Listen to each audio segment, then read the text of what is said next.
Good morning बच्चों। आज से स्टार्ट करने जा रहे हैं 11th का part physical chemistry chemical equilibrium.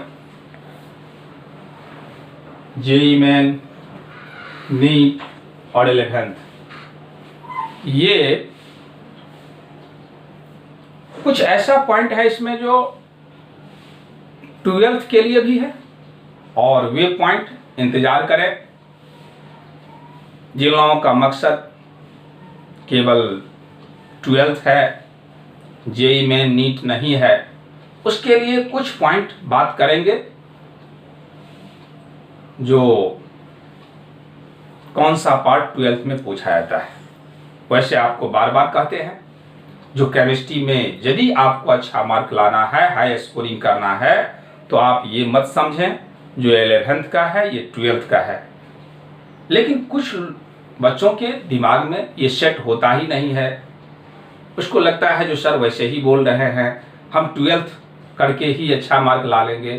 तो ये वहम निकाल देना है, क्योंकि आप अभी अभी आए हो बच्चों, और मेरा जो एक्सपीरियंस है, जो सिलेबस देख रहे हैं, क्वेश्चन देख रहे हैं, उसके आधार पर बोल रहे हैं। ऐसा नहीं जो आपको लगे जो सर हम लोगों को 12th पढ़ाने के कारण बोल रहे हैं, जो 11th जो है सो नहीं आएगा, 11th से भी आता है।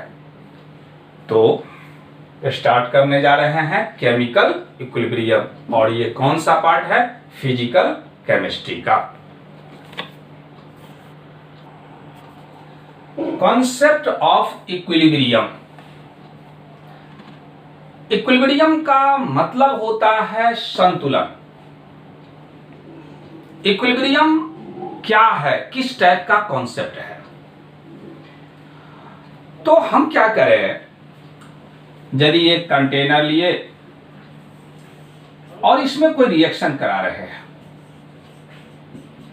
कोई भी रिएक्शन करा रहे हैं, और जब भी रिएक्शन होगा तो दो पार्ट होता है, ए बी। ए जो है वे रिएक्टेंट है और बी प्रोडक्ट है। लेफ्ट साइड वाला को बाय कन्वेंशन रिएक्टेंट कह दिया गया है, राइट साइड वाला को प्रोडक्ट कह दिया गया है। तो ये रिएक्शन स्टार्ट किए।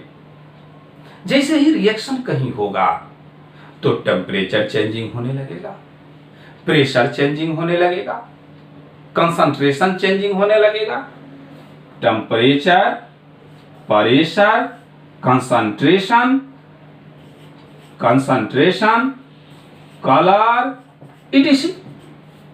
ये यानी जो भी वेरिएबल टर्म है उस सभी में चेंजिंग होने लगा। हम रिएक्शन स्टार्ट किए, टेम्परेचर मेजर कर लिए। मान लिया जाए टेम्परेचर इनिशियली 25 डिग्री सी है। हम आधा घंटा के बाद आकर के देखे तो पता चला जो टेम्परेचर 30 डिग्री सी पहुंच गया। तो क्या ये रिएक्शन इक्विलिब्रियम में है? नहीं। इक्विलिब्रियम का मतलब होता है जो अब फर्दर कोई चेंज न होना, जहां पे without stimulation can not be change. यानी बाहर से जब तक हम फोर्स ना करें तब तक उसमें चेंजिंग ना हो, तो समझना है इक्विलिब्रियम में आ गया। मतलब फिर हम क्या किया, आधा घंटा के बाद आए तो देखे अब टेम्परेचर 30 डिग्री सी है रिएक्शन का। तो क्या कहेंगे, रिएक्शन जो है थर्मली इक्विलिब्रियम में आ गया, क्योंकि ये टेम्परेचर में कोई चेंजिंग नहीं हो रहा है। इसी तरह से फिर हम प्रेशर पे एक्सपेरिमेंट करें तो देखे जो कुछ देर के बाद प्रेशर में भी कोई चेंजिंग नहीं आ रहा है, तो हम कहेंगे प्रेशर के का जो कॉन्सेप्ट है, प्रेशर के कारण जो है इस रिएक्शन में प्रेशर जो है वे इक्विलिब्रियम में आ गया। तो क्या समझे बच्चों, जो इक्विलिब्रियम का मतलब ही होता है संतुलन में आ जाना। अब फर्दर उसमें चेंज नहीं होगा। कब तक चेंज नहीं होगा? जब तक कि हम क्या कर दें, बाहर से स्टिमुलेशन ना कर दें, उसको उसका न दें, उसमें कोई फोर्स ना करें। तो ये जो इक्विलिब्रियम है, इस इक्विलिब्रियम को हम दो भाग में बात करेंगे। एक को कह दिया गया है फिजिकल इक्विलिब्रियम और दूसरे को नाम रख दिया गया है केमिकल इक्विलिब्रियम। एक फिजिकल इक्विलिब्रियम और दूसरा केमिकल इक्विलिब्रियम। समझ लें थोड़ा फिजिकल इक्विलिब्रियम क्या है। सब लोग शिकंजा कुल्फी नाम सुने होंगे, आप लोग पिए भी होंगे, खाए भी होंगे। शिकंजा कुल्फी, उस कुल्फी में आप गौर करेंगे जो आइस भी रहता है और वाटर भी रहता है, आइस भी रहता है और वाटर भी रहता है। तो वे जो इक्विलिब्रियम है वे कौन सा इक्विलिब्रियम कहलाएगा? Physical equilibrium. और केमिकल इक्विलिब्रियम के अंदर हम लोग बहुत सारा रिएक्शन का बात करेंगे। जो भी हम आज बात करेंगे ये केमिकल इक्विलिब्रियम से ही बात करेंगे। तो इक्विलिब्रियम का मतलब क्या हुआ? संतुलन। और संतुलन मतलब टेम्परेचर, प्रेशर, कंसंट्रेशन, कलर। कोई रिएक्शन स्टार्ट हुआ और रिएक्शन स्टार्ट के कुछ देर के बाद, चाहे जितना भी समय लगे, फर्दर कोई चेंजिंग ना हो, तो उसको, उस रिएक्शन को, उस स्टेट को हम कह देंगे रिएक्शन किस में आ गया है? इक्विलिब्रियम में आ गया है। इक्विलिब्रियम में हम लोग दो पार्ट में बात करेंगे, एक केमिकल इक्विलिब्रियम और दूसरे को नाम रख दिया गया है आयोनिक इक्विलिब्रियम। तो पहले हम बात करने जा रहे हैं केमिकल इक्विलिब्रियम। तो केमिकल इक्विलिब्रियम में सबसे पहले हम बात करने जा रहे हैं टाइप्स ऑफ रिएक्शन। और रिएक्शन का मतलब क्या समझे? जो रिएक्टेंट प्रोडक्ट में चेंज हो जाता है उसको हम लोग रिएक्शन कहते हैं। रिएक्शन में टर्म आया इररिवर्सिबल रिएक्शन। एक वैसा रिएक्शन जो केवल एक ही डायरेक्शन में हो, रिएक्टेंट से प्रोडक्ट में ही चेंज हो, तो उसको नाम रख दिया गया इररिवर्सिबल रिएक्शन।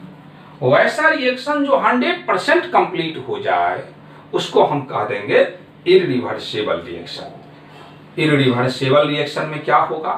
रिएक्टेंट प्रोडक्ट में तो चेंज होगा, लेकिन फिर उसी कंडीशन में प्रोडक्ट रिएक्टेंट में चेंज नहीं होता है, तो उस रिएक्शन को नाम रख दिया गया है इररिवर्सिबल रिएक्शन। क्या समझे?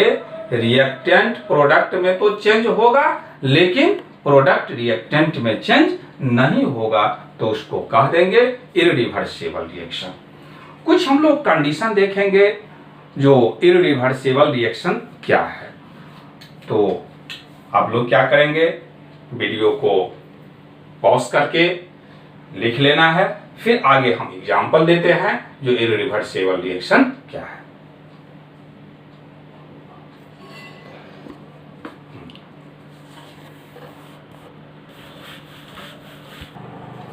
Those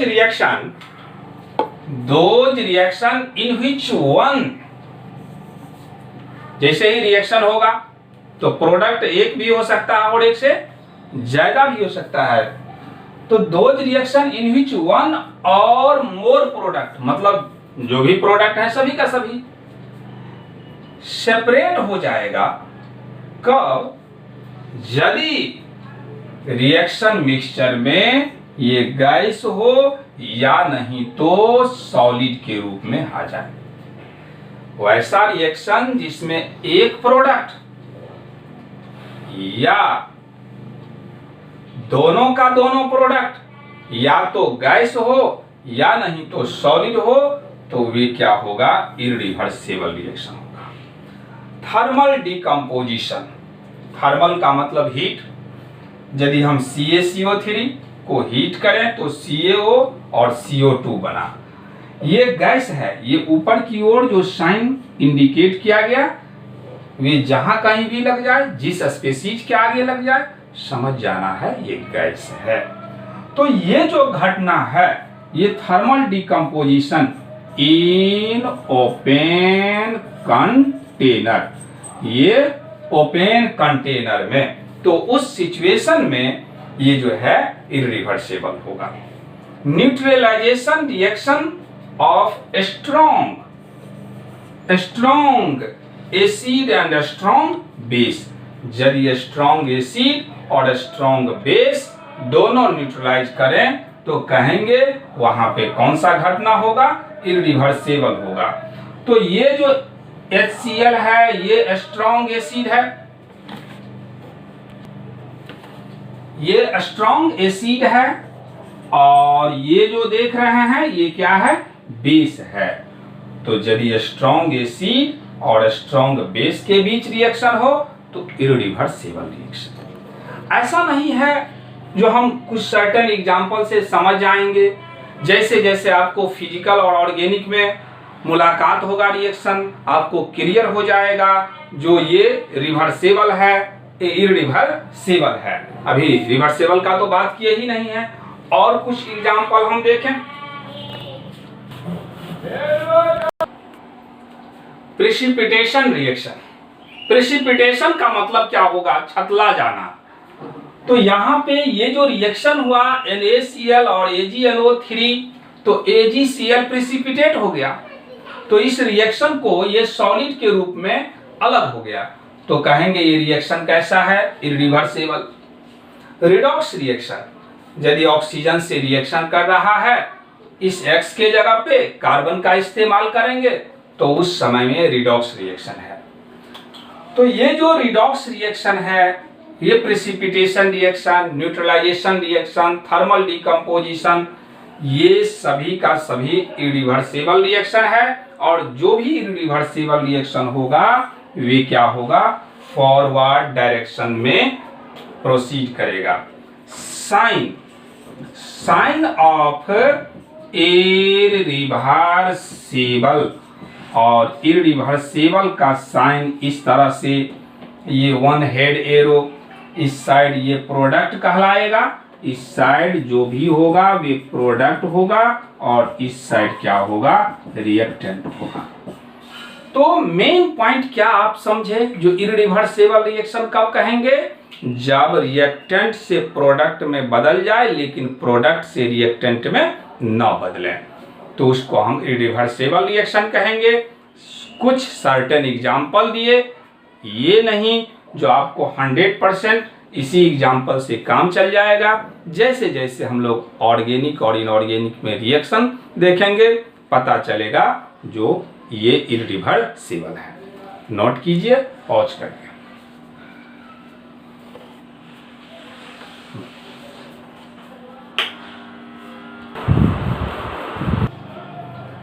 Reversible reaction, a reaction in which reactant converted into product, but in similar condition, उसी कंडीशन में product is also converted into reactant, उसको हम क्या कह देंगे, reversible reaction. That is reversible reaction is not 100% completed, यह 100% complete नहीं होगा, क्योंकि रिएक्टेंट से प्रोडक्ट और प्रोडक्ट से रिएक्टेंट में चलते रहता है, इसलिए ये कभी 100% कंप्लीट नहीं होता है। Reversible reaction proceeds in both direction, ये दोनों ही डायरेक्शन में, forward and backward direction. Sign of reversible reaction, reversible reaction का साइन इस तरह से होता है, ये रिएक्टेंट है और ये प्रोडक्ट, तो इसको हम कह देंगे फॉरवर्ड रिएक्शन, ये कहलाएगा फॉरवर्ड, और बी से ए क्या कहलाएगा, बैकवर्ड रिएक्शन। तो रिएक्टेंट यदि इसको मान रहे हैं तो ये प्रोडक्ट है, ये फॉरवर्ड रिएक्शन, और बी से ए इसको हम बैकवर्ड रिएक्शन कर देंगे। नोट कर लीजिए पॉज करके।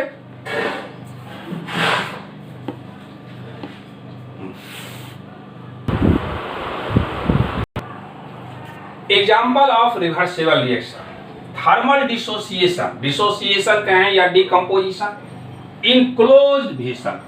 यदि वेसल क्लोज्ड हो और उस समय थर्मल डिसोसिएशन हो रहा है तो वे रिएक्शन कैसा होगा? रिवर्सिबल। इसी रिएक्शन का यही रिएक्शन है, ये एग्जाम्पल हम कहाँ समझाए आपको? तो इरिवर्सिबल में। लेकिन उस समय कंटेनर क्या था? ओपन था। ओपन होने से क्या होगा? वे गैस कंटेनर से एस्केप कर जाएगा। Neutralisation reaction of weak acid, weak acid, weak base या दोनों वीक। मतलब यदि वीक एसिड हो, वीक बेस हो या दोनों में से कोई एक वीक हो तो हम कह देंगे वे रिवर्सिबल है। ये ऑर्गेनिक एसिड है और ऑर्गेनिक एसिड जितना भी होता है वे सब का सब क्या होता है? Weak acid. तो वीक एसिड जो है और ये तो स्ट्रॉन्ग बेस है, ये स्ट्रॉन्ग बेस। इस सिचुएशन में यदि रिएक्शन हो तो वे रिएक्शन रिवर्सिबल होगा। वीक एसिड, वीक बेस दोनों का दोनों वीक है तो ये रिवर्सिबल होगा। तो रिवर्सिबल किस सिचुएशन में होगा, इरिवर्सिबल किस सिचुएशन में होगा, इसको सिर्फ फॉलो करना है। लेकिन 100% ये कोई तरीका नहीं है जब तक कि आपको ऑर्गेनिक और इनऑर्गेनिक का रिएक्शन न हो जाए। तो वीडियो को पॉज करके नोट कीजिए। हाइड्रोलाइसिस, हाइड्रोलाइसिस का मतलब होता है वाटर के द्वारा तोड़ना। यदि वाटर के द्वारा तोड़ते हैं तो उस प्रक्रिया का नाम है हाइड्रोलाइसिस। हाइड्रोलाइसिस ऑफ ईस्टर, ये जो देख रहे हैं ये ईस्टर है। इनऑर्गेनिक साल्ट, लेकिन ध्यान रहे यदि साल्ट स्ट्रॉन्ग एसिड और स्ट्रॉन्ग बेस से बना हुआ है तो वे इरिवर्सिबल नहीं होगा, रिवर्सिबल नहीं होगा। जैसा कि एग्जाम्पल, यदि हम NaCl को H2O से रिएक्शन करा दें तो ये केवल NaOH और HCl ही बनेगा, क्योंकि ये जो सोडियम क्लोराइड है ये साल्ट बना हुआ है स्ट्रॉन्ग एसिड और स्ट्रॉन्ग बेस से।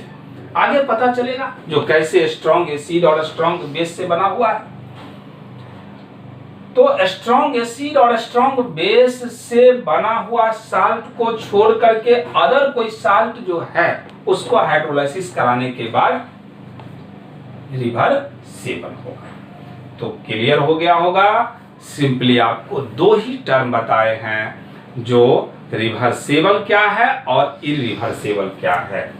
यदि A से B जा रहा है तो इसको इस तरह का एरो इस्तेमाल कर दिया जाए तो क्या हम कहेंगे? इरिवर्सिबल, मतलब रिएक्टेंट से प्रोडक्ट। यदि A से B और B से A तो उसको क्या बोलिएगा? रिवर्सिबल, यानी रिएक्टेंट से प्रोडक्ट और प्रोडक्ट से रिएक्टेंट। इरिवर्सिबल केवल फॉरवर्ड रिएक्शन होता है, लेकिन रिवर्सिबल फॉरवर्ड और बैकवर्ड रिएक्शन होता है। अब हम लोग कुछ जेईई मेन, नीट का क्वेश्चन देख लें जो क्या होता है। नोट कीजिए पॉज करके।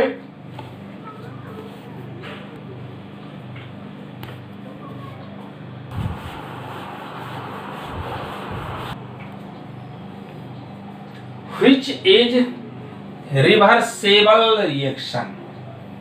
देखिए इसमें पूछा गया रिवर्सिबल और किसी में साइन इस्तेमाल नहीं किया गया। यदि ऐसा होता जो रिवर्सिबल का साइन इस्तेमाल कर दिया जाता तो फिर इस क्वेश्चन का कोई इंपॉर्टेंस नहीं है। अब हम लोग चेक करें तो यहां पे किसी टाइप से कोई साइन का रिप्रेजेंटेशन नहीं किया गया। इसमें देखें एक गैस एस्केप करा दिया गया और जब एस्केप करा दिया गया तो नहीं कुछ है तो कंटेनर ओपन है, और यदि कंटेनर ओपन है तो रिएक्शन इरिवर्सिबल। यहां देखें ये डाउनवर्ड है और डाउनवर्ड का मतलब प्रिसिपिटेट, डाउनवर्ड प्रिसिपिटेट हो गया मतलब सॉलिड बन गया। तो ये भी इररिवर्सिबल। यहां भी देखें डाउनवर्ड है प्रेसिपिटेट, तो ये तीनों ही रिएक्शन इररिवर्सिबल है। इसका मतलब हम ये लगाएंगे अंजाद जो ये रिवर्सिबल है। और जब आप इनऑर्गेनिक का रिएक्शन पढ़ेंगे तो वहां भी पता चलेगा जो ये इररिवर्सिबल रिएक्शन है। हालांकि ये क्वेश्चन इजी है, जो इसमें एरो लगा दिया गया, इसमें डाउनवर्ड प्रेसिपिटेशन का लगा दिया गया, प्रेसिपिटेशन का लगा दिया गया, तो ये तो इस टाइप का ये क्वेश्चन ये नीट में पूछा गया है। अब थोड़ा हम एडवांस का, ये क्वेश्चन जेई एडवांस का है। The reaction which proceeds in forward, और आपको कॉन्सेप्ट दिए हैं जो फॉरवर्ड मतलब इररिवर्सिबल। ये ना कह करके जो कौन इररिवर्सिबल है ये लिख दिया गया फॉरवर्ड। तो इसमें देखिए जो किसी टाइप से कोई साइन का इस्तेमाल नहीं किया गया, तो इसीलिए आपको बार बार कह रहे हैं जो सिर्फ आप अभी ये कॉन्सेप्ट समझें जो रिवर्सिबल का मतलब रिएक्टेंट से प्रोडक्ट और प्रोडक्ट से रिएक्टेंट, लेकिन इररिवर्सिबल का मतलब केवल रिएक्टेंट से प्रोडक्ट। और बाद बाकी ये रिएक्शन कैसे होगा ये आप लोगों को रटना पड़ेगा। ये ऑर्गेनिक और इनऑर्गेनिक से हम लोगों को क्लियर हो जाएगा धीरे धीरे। पहला रिएक्शन FeCl3H2O। अभी अभी आपको रिवर्सिबल का ये एग्जांपल दिखाए जो FeCl3H2O से रिएक्शन करने के बाद हाइड्रोक्साइड में बदल जाता है, और यदि हाइड्रोक्साइड में बदल जाए तो ये रिएक्शन रिवर्सिबल होगा। क्या यहाँ बदल रहा है हाइड्रोक्साइड में? ये तो ऑक्साइड में बदल रहा है, इसलिए ये रिएक्शन क्या हो गया? इररिवर्सिबल। और इररिवर्सिबल होगा तो फॉरवर्ड। और जितना भी रिएक्शन आपको दिए ये सभी का सभी कोई लॉजिक नहीं है, आपको रटना पड़ेगा जो ये रिवर्सिबल होता है। तो वीडियो को पॉज कीजिए, नोट कीजिए।